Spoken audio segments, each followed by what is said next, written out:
میرا شہد کا بہت عرصے بزنس رہا ہے نا, اب تو ختم کر دیا, اب میں ڈیٹیل بتا رہا ہوں آپ. خالص شہد کبھی بھی کوئی نہیں خریدتا پاکستان میں خالص شہد لیتا تھا, وہ جم جاتا تھا خود ہی رکھے. اس کے خالص ہونے کی کچھ شہد ایسے ہوتے ہیں کہ وہ فریج میں رکھے بغیر بھی جمتے ہیں, لوگ نہیں خریدتے تھے, نقلی ہے بھائی. خالص شہد تو بعض دفعہ چھتے سے جمع ہوا اترتا ہے.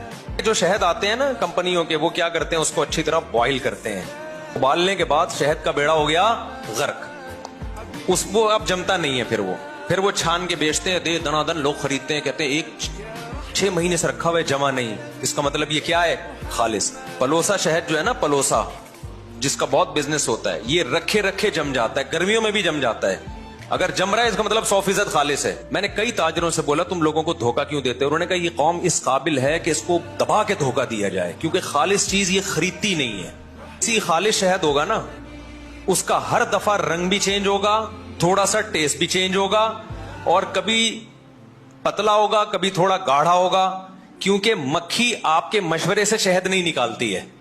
اب جو گڑبڑ ہوتی ہے تاجروں کی طرف سے وہ یہ ہوتی ہے کہ وہ اس ٹیسٹ کو مینٹین رکھنے کی کوشش کرتے ہیں.